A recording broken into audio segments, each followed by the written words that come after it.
तो नाम लिए बगैर नरेंद्र मोदी पर जमकर निशाना साध रहे हैं राहुल गांधी और साथ ही साथ बीजेपी पर। आपने सुना ही क्या कुछ कहा राहुल गांधी ने। साफ तौर पर कहा कि कुछ चुने हुए लोग हैं जो एक दूसरे को लड़ाने की कोशिश कर रहे हैं। अब आपको सीधे लिए चलते हैं रोहतक, जहां पर अरविंद केजरीवाल बोल रहे हैं। दूसरी तरफ जवान हमारे देश की सीमा के ऊपर गोली खाता है अपने सीने के ऊपर, और अगर कोई जवान मर जाए तो सरकार क्या कहती है?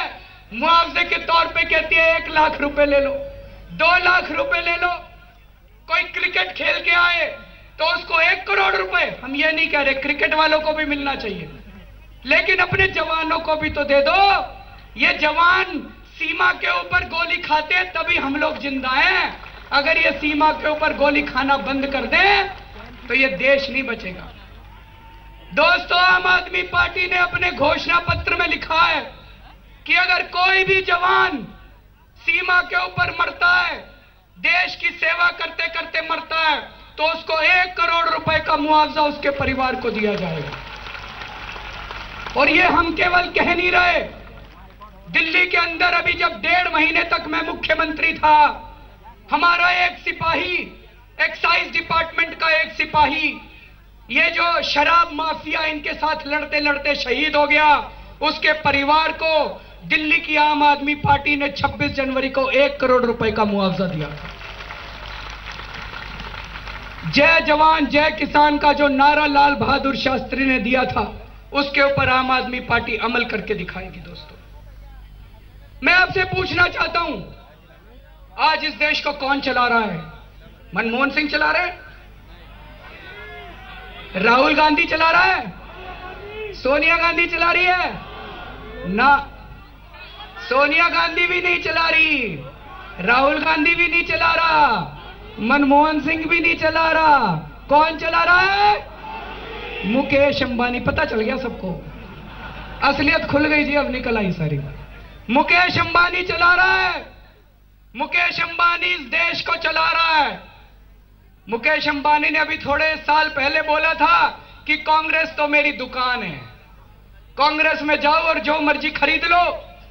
मैं आपसे पूछना चाहता हूं, 2 महीने के बाद मान लो नरेंद्र मोदी जी अगर प्रधानमंत्री बन जाएं, तो इस देश की सरकार कौन चलाएगा? मोदी चलाएगा? आडवाणी जी चलाएंगे? मुकेश अंबानी चलाएगा। चाहे राहुल गांधी की सरकार हो, चाहे सोनिया गांधी की सरकार हो, चाहे नरेंद्र मोदी जी की सरकार हो, इस देश को चलाने वाला मुकेश अंबानी है। दोस्तों, इसको आज अच्छी तरह समझ के जाना। जैसे ईस्ट इंडिया कंपनी होती थी, इस देश के अंदर आज मुकेश अंबानी का राज चल रहा है, और इस मुकेश अंबानी के राज को खत्म करना अपने को। यह पूरी कहानी अच्छे से सुन के जाना।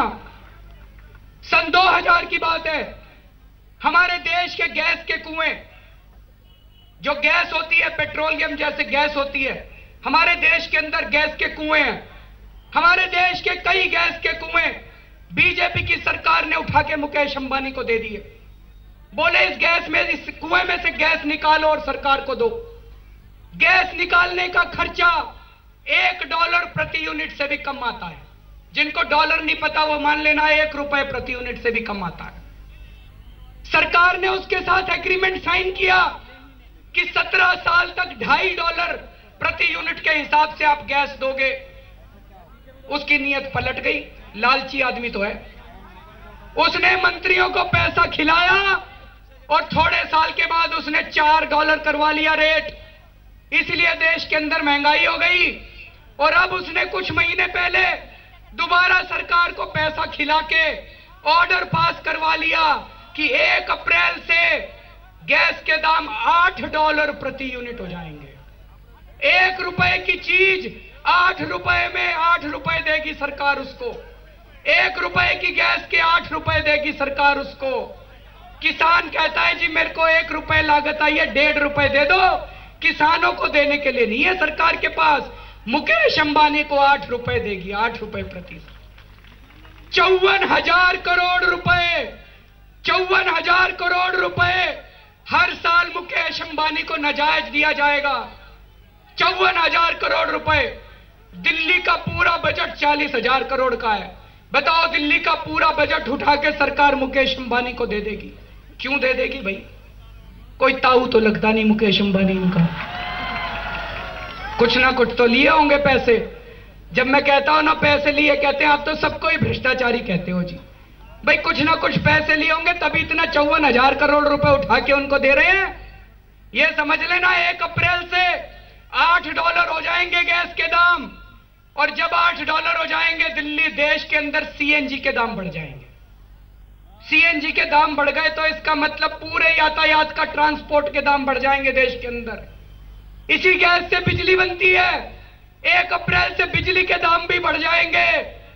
इसी गैस से खाद बनती है, फर्टिलाइजर बनता है, आपकी खाद के दाम भी 1 अप्रैल से बढ़ जाएंगे। और दोस्तों, खाद के दाम बढ़ गए तो रोटी के, गेहूं के, चावल के, सब्जी के, फल के, सारी खाने की चीजों के दाम बढ़ जाएंगे। 1 अप्रैल से देश में त्राही मच जाएगी। 1 अप्रैल से इतनी महंगाई होने वाली है। और ये दोनों मिले हुए हैं जी, बीजेपी और कांग्रेस वाले। हमने इनसे पूछा, मैंने चिट्ठी लिखी, अभी परसों मैंने नरेंद्र मोदी जी को चिट्ठी लिखी, आज सवेरे मैंने राहुल गांधी जी को चिट्ठी लिखी। मैंने कहा जी मोदी जी, अगर आप प्रधानमंत्री बन गए तो आप मुकेश अंबानी को $8 दोगे कि $4 दोगे?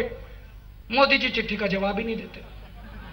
बताओ, मेरी चिट्ठी का भी जवाब नहीं देते तो आपका तो क्या जवाब देंगे? मैंने कहा जी बताओ तो सही, मान लो आप प्रधानमंत्री बन गए, आप $8 दोगे कि $4 दोगे? जवाब ही नहीं देते। मैंने राहुल गांधी जी से भी पूछा, मैंने कहा जी ये क्यों कर रखा है आपने? जवाब नहीं देते।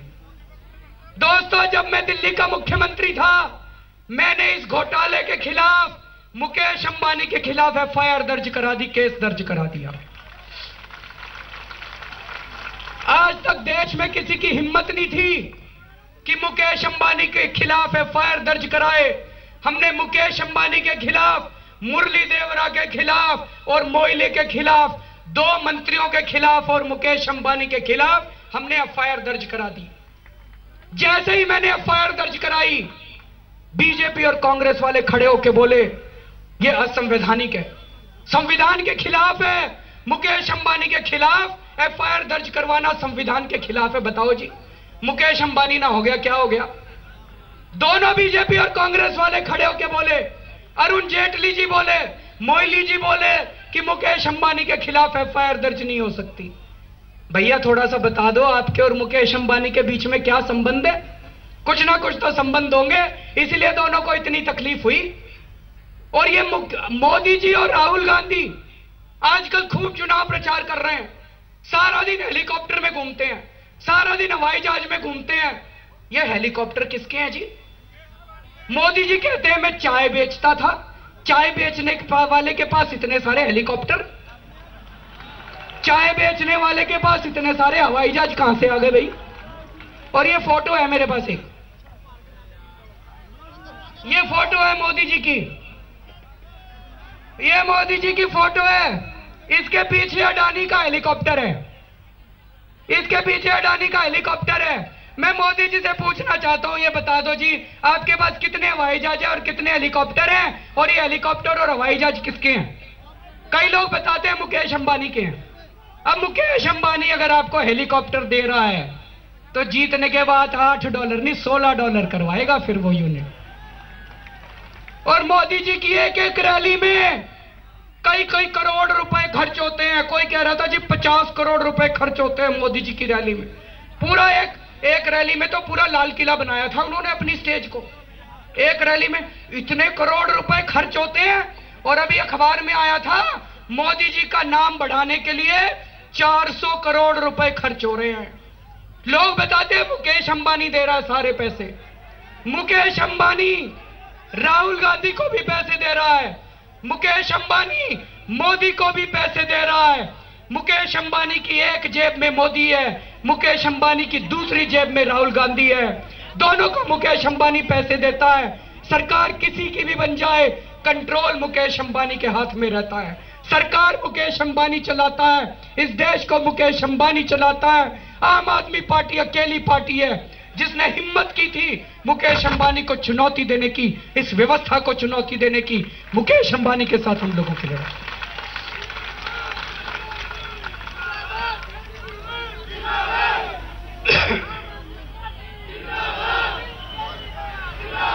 मोदी जी कहते हैं, नरेंद्र मोदी जी ने एक सभा में कहा कि अगर उनकी सरकार बन गई तो विदेशों में काला धन जो जमा है वो लेके आएंगे। कहा था कि नहीं कहा था? कहते हैं अगर हमारी सरकार बन गई तो स्विस बैंकों का पैसा लेके आएंगे। मोदी जी, आज मैं आपको मुकेश अंबानी के स्विस बैंक का अकाउंट नंबर बताता हूं। मैं मुकेश अंबानी का स्विस बैंक का अकाउंट नंबर लेके आया हूं। अनिल अंबानी का स्विस बैंक का अकाउंट नंबर लेके आया हूं और मोदी जी से पूछता हूं, अगर आपकी सरकार बनी, आपके अंदर हिम्मत है कि आप इन दोनों का पैसा लेके आओगे क्या? ये लो, मैं नंबर बता रहा हूं, सारे जने नोट कर लेना और मोदी जी से पूछना। मुकेश अंबानी और अनिल अंबानी का अकाउंट नंबर 5090160983 और दूसरा अकाउंट नंबर है 5090160984।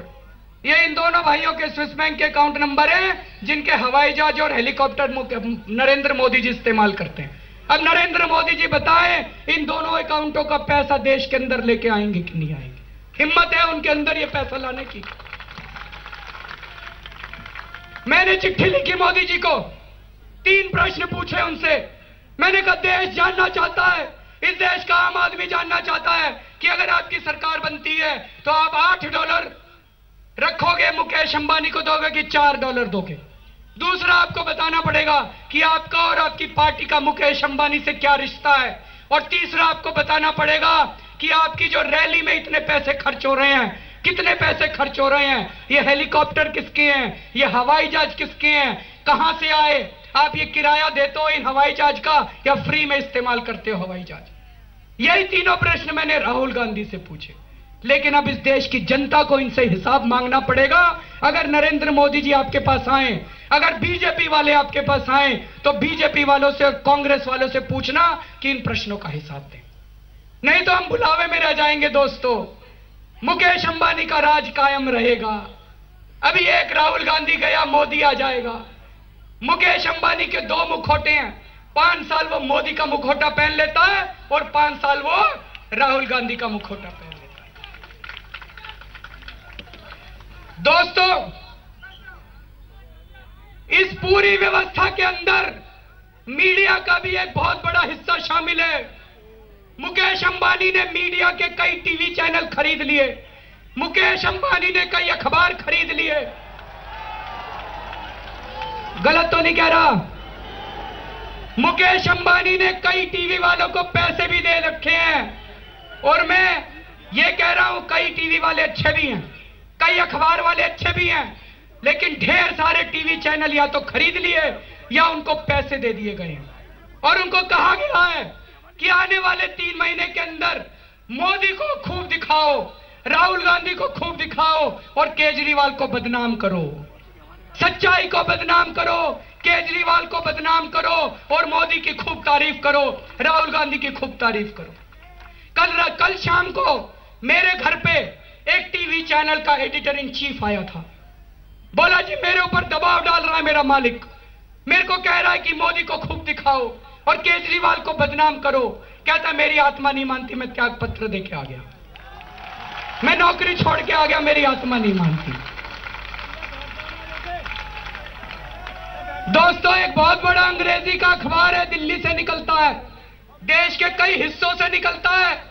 उस अखबार के मालिकों के खुद के गैस के कुएं हैं। जब से मैंने ये आवाज उठाई है कि गैस का मूल्य $8 नहीं $4 होना चाहिए, उस अखबार के मालिकों ने मेरे खिलाफ लिखना चालू कर दिया।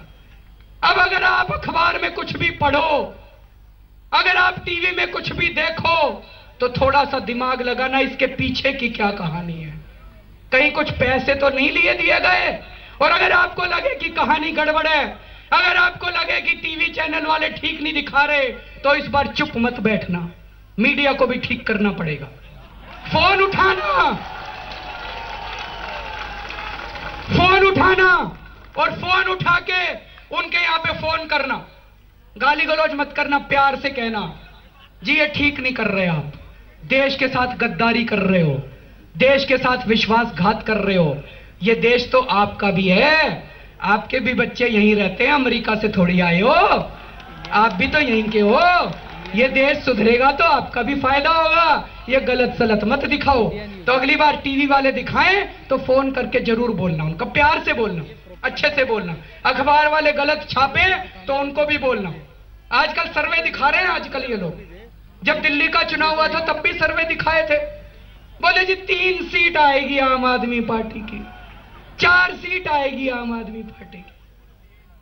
पैसे खा के सर्वे दिखाते हैं। नहीं जी, गलत तो नहीं कह रहा।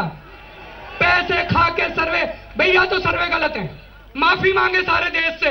वो कहें कि हमें सर्वे करने नहीं आते, बंद कर दे सर्वे करना, कह दे हमें सर्वे करने नहीं आते। लेकिन जिन जिन चैनलों ने, जिन जिन अखबार वालों ने कहा था 4 सीट आएंगी, 28 सीट आई आम आदमी। अभी भी ये कह रहे हैं मोदी जी की 223, फिर अगले दिन कहते हैं 236, ये देखना 272 तक ले जाएंगे चुनाव होते होते। सारी मैच फिक्सिंग कर रखी है इन्होंने, सारे पैसे खा रखे हैं इन्होंने। गलत तो नहीं कह रहा जी। अब ये सारे मीडिया वाले कह रहे थे, ये सारे पीछे पड़े हमारे, कहते हैं केजरीवाल ने 3 बेडरूम का फ्लैट ले लिया, कोई कहता 4 बेडरूम का फ्लैट ले लिया। मैंने कहा भाई सारे बैठ जाओ, बता दो कितने बेडरूम का लूं, उतने का ले लूंगा मैं। अरे क्यों पीछे पड़े हो मेरे? 3 बेडरूम का कहोगे 3 का ले लूंगा, 2 का कहोगे 2 का ले लूंगा। मेरे को कौन सा घर से प्यार है? मैंने कहा मोदी से भी पूछ लो भाई उसका हेलीकॉप्टर कहां से आता है, वो नहीं पूछेंगे। केजरीवाल ने 3 बेडरूम का फ्लैट ले लिया, केजरीवाल ने 4 बेडरूम का फ्लैट ले लिया। अरे एक राहुल गांधी के कितने करोड़ रुपए खर्च हो गए, उससे भी पूछ लो जरा सा, उससे नहीं पूछेंगे, उससे नहीं। कहते हैं इन आम आदमी पार्टी वालों की भाषा बड़ी खराब है। हमारी भाषा, हम तो देहात के लोग हैं जी, हमको भाषा नहीं आती, इनका तो कर्म खराब है।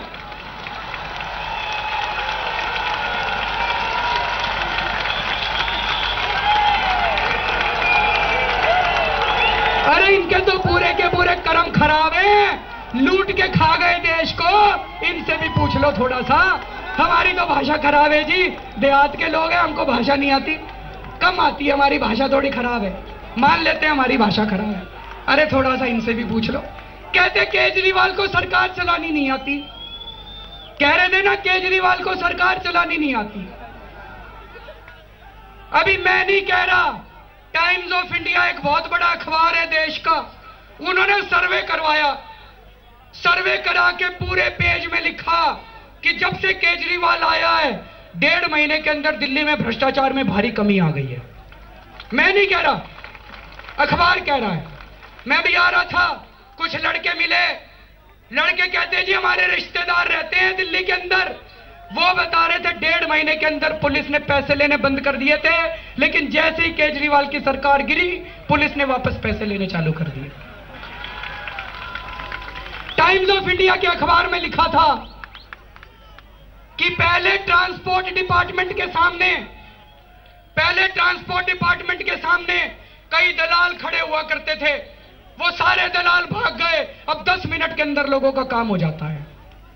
कहते हैं हमको सरकार चलानी नहीं आती, गवर्नेंस नहीं आती, कहते हैं अंग्रेजी में कहते हैं गवर्नेंस नहीं आती। कहते हैं पहले सरकारी अस्पतालों में दवाइयां नहीं मिला करती थी, जब से केजरीवाल की सरकार आई है सरकारी अस्पतालों में दवाइयां मिलने लग गई है। कहते हैं हमको सरकार चलानी नहीं आती, गवर्नेंस नहीं आती। अरे ये गवर्नेंस होती क्या है?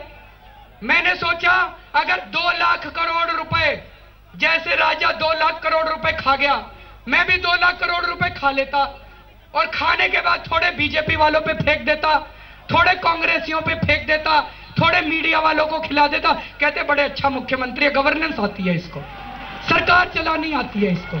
अरे जी हमको नहीं आती ऐसी सरकार चलानी, हमको ऐसी सरकार चलानी नहीं आती, हमको तो जनता की सरकार चलानी आती है। जनता बहुत खुश है जी दिल्ली की, जनता बहुत खुश है दिल्ली की। बिजली के रेट हमने आधे कर दिए दिल्ली के अंदर, जैसे ही सरकार बनी 48 घंटे के अंदर हमने बिजली के रेट आधे कर दिए, 700 लीटर पानी मुफ्त कर दिया।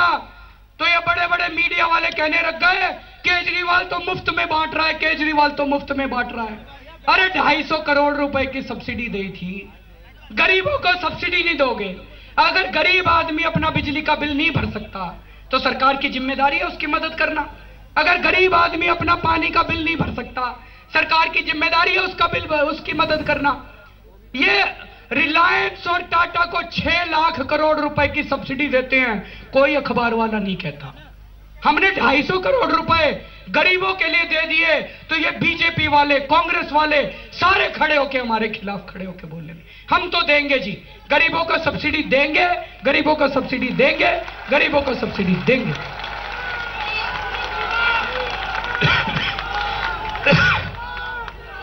और ये कहते हैं हमको सरकार चलानी नहीं आती। मैं चैलेंज करता हूं, जितने काम हम लोगों ने 1.5 महीने में करके दिखाए हैं, आजादी के बाद से कोई सरकार पकड़ लो, किसी की भी सरकार पकड़ लो, 1.5 महीने में अगर किसी ने इतने काम करके दिखाए हो, मैं राजनीति छोड़ दूंगा। मैं राजनीति छोड़ दूंगा। इतने काम आम आदमी पार्टी की सरकार ने करके दिखाए। हमारे मंत्री राखी बिरला एक आई हुई है, यहां पे चली गई। राखी बिरला एक हमारी मंत्री थी। रात को 12 बजे उसके पास उसके इलाके के लोग पहुंच गए, बोले जी हमारे इलाके में एक लड़की को जिंदा जला दिया, आप चलो हमारे साथ। अगर कोई कांग्रेसी मंत्री होता तो क्या कहता? कहता हां ठीक है, मैं एसएचओ को फोन कर देता हूं, तुम चलो। राखी बिरला रात को ठंड में अपनी रजाई से निकल के उन लोगों के पास साथ गई। वहां पे मौके पे पहुंची, मौके पे एसएचओ मौजूद था। उसने एसएचओ को गिरफ्तार करो, इनको सास ससुर ने जिस अपनी बहू को जला दिया, एसएचओ ने गिरफ्तार करने से मना कर दिया। कौन मंत्री है आज जो रात को 12 बजे अपने लोगों के साथ उठ के अपनी रजाई से निकल के जाता है? हमारा एक और मंत्री है सोमनाथ भारती। रात को 2 बजे उसके घर में उसके इलाके के लोग आए, बोले जी हमारे इलाके के अंदर ड्रग रैकेट चल रहा है, हमारे इलाके के अंदर सेक्स रैकेट चल रहा है, आप चलो हमारे साथ। रात को 2 बजे उठ के अपनी रजाई छोड़ के वो गया था। ये मनीष सिसोदिया 10 दिन तक पूरे दिल्ली के अंदर सारी रात घूमता था, रात भर घूमता था दिल्ली के अंदर कि कोई आदमी सड़क पे तो नहीं सो रहा।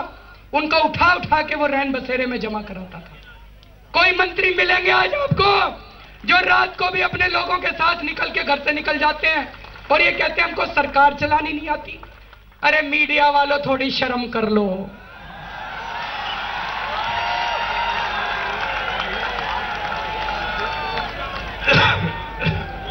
दोस्तों, ये कहते हैं अरविंद केजरीवाल ने रिजाइन क्यों करा? ये बीजेपी वाले कह रहे हैं भाग गया भाग गया भाग गया। दोस्तों, असूलों के ऊपर रिजाइन करा है, असूलों पे इस्तीफा दिया है। लाल बहादुर शास्त्री ने जब ट्रेन का एक्सीडेंट हुआ था, एक ट्रेन का एक्सीडेंट हुआ था, लाल बहादुर शास्त्री ने रेलवे मिनिस्टर से इस्तीफा दे दिया था। लाल बहादुर शास्त्री भाग के नहीं गया था, असूलों पे इस्तीफा दिया था। ये बीजेपी और कांग्रेस वालों ने मेरा लोकपाल बिल पास नहीं होने दिया, भ्रष्टाचार के खिलाफ कानून पास नहीं होने दिया। मैं कुर्सी भोगने के लिए नहीं गया था, कुर्सी से चिपकने के लिए नहीं गया था। मैंने इस्तीफा दे दिया और दिल्ली की जनता को कहा कि अब पूर्ण बहुमत दो। पूर्ण बहुमत दोगे, मैं दिल्ली से भ्रष्टाचार दूर करके दिखा दूंगा। मैं कहीं भाग के नहीं गया, कहीं भाग के नहीं गया, मैं यही हूं, मौजूद हूं। दिल्ली की जनता बहुमत देगी, वापस मुख्यमंत्री बनेंगे और दिल्ली को भ्रष्टाचार मुक्त करके दिखाएंगे। ये कह रहे हैं केजरीवाल को लोकसभा का चुनाव लड़ना था, केजरीवाल को लोकसभा का चुनाव लड़ना था, इसलिए केजरीवाल ने इस्तीफा दे दिया। मोदी जी ने क्यों नहीं दिया भाई लोकसभा का चुनाव? तो उनको भी लड़ना है। नीतीश कुमार ने क्यों नहीं दिया लोकसभा का चुनाव? तो उसने भी लड़ना है। जयललिता ने क्यों नहीं दिया भाई? मैंने इस्तीफा अपने लिए नहीं दिया, मैंने इस्तीफा आपके लिए दिया था। कुर्सी किसको प्यारी नहीं होती? सत्ता किसको प्यारी नहीं होती? मैं भी बना रहता सत्ता में, रहता कुर्सी का भोग, लेकिन मैंने यह तय किया कि मैं बिल्कुल भी कुर्सी का भोग नहीं करूंगा। मैंने तय किया उसूलों के साथ जान चली जाए, लेकिन उसूलों के साथ कोई भी खिलवाड़ नहीं होगा, उसूलों के साथ समझौता नहीं होगा। दोस्तों, मैं केवल आपसे जानना चाहता हूं, अगर आज आप अपनी जिंदगी से खुश हो तो चाहे मोदी को जाके वोट दे देना। अगर आप अपनी जिंदगी से खुश हो तो जाके चाहे कांग्रेस को वोट दे देना। लेकिन अगर आप अपनी जिंदगी से खुश नहीं हो, अगर आपको लगता है बहुत महंगाई हो गई है, अगर आपको लगता है सब गड़बड़ चल रहा है, तो दोस्तों ये लड़ाई मेरी नहीं है, मैं अकेला नहीं लड़ सकता, मैं बहुत छोटा आदमी हूं, मेरी कोई औकात नहीं है, ये हम सब लोगों की लड़ाई, हम सब लोगों को मिलकर लड़नी पड़ेगी, हम सब लोगों को मिलकर लड़नी पड़ेगी। अगर दिल्ली के लोग कांग्रेस और बीजेपी को मजा चखा सकते हैं, अगर दिल्ली के लोग कांग्रेस और बीजेपी को उखाड़ के फेंक सकते हैं, तो हरियाणा के लोग भी बीजेपी और कांग्रेस को उखाड़ के फेंक सकते हैं दोस्तों। और मैं यहां पे केवल लोकसभा के लिए नहीं आया, पहले दिल्ली के लोगों को, हरियाणा के लोग, आप लोगों को 10 की 10 सीटों पे इस बार कैंडिडेट उतारने, आप लोगों को उतारोगे? 10 की 10 सीटों पे आपको कैंडिडेट उतारने हैं। और उसके बाद विधानसभा के लिए 90 की 90 सीटों पे आप लोगों को कैंडिडेट उतारने हैं। इस बार इन पार्टियों का राज खत्म करना है और इस बार आम आदमी पार्टी राज, आम आदमी राज करेगा, इस बार आम आदमी राज करेगा दोस्तों। और आप लोगों को यहां से जिम्मेदारी लेके जानी पड़ेगी, आप लोगों को जिम्मेदारी लेके जानी पड़ेगी। हमारे पास पैसे नहीं है जी, ये पैम्फलेट है, यहां से पैम्फलेट लेके जाना, एक एक आदमी 1000 पैम्फलेट की कॉपी करवाना, उसको बांटना। ये पैम्फलेट है, इस पैम्फलेट का है अंबानी की गोदी, राहुल और मोदी। इस पैम्फलेट को ले जाना और पूरे गांव-गांव में बांटना, गांव को इकट्ठा करके पढ़ के सुनाना, और एक एक आदमी को जिम्मेदारी लेके जानी पड़ेगी। 100 वोट तैयार करने हैं एक एक आदमी को, करोगे? और ये दीपेंद्र हुड्डा के कंस्टिट्यूएंसी में हम खड़े हैं। मैं नवीन जयहिंद को, नवीन जयहिंद हमारा शेर है, नवीन जयहिंद को मैं निवेदन करता हूं, कई बार मैं बोल चुका, एक मिनट, नवीन जयहिंद को मैं कई बार बोल चुका कि तुम चुनाव लड़ो, ये लड़का मना करता है। मैं इसको कह रहा हूं कि दीपेंद्र हुड्डा को हराना है, रोहतक से चुनाव लड़ो और दीपेंद्र हुड्डा को हराओ। भारत माता की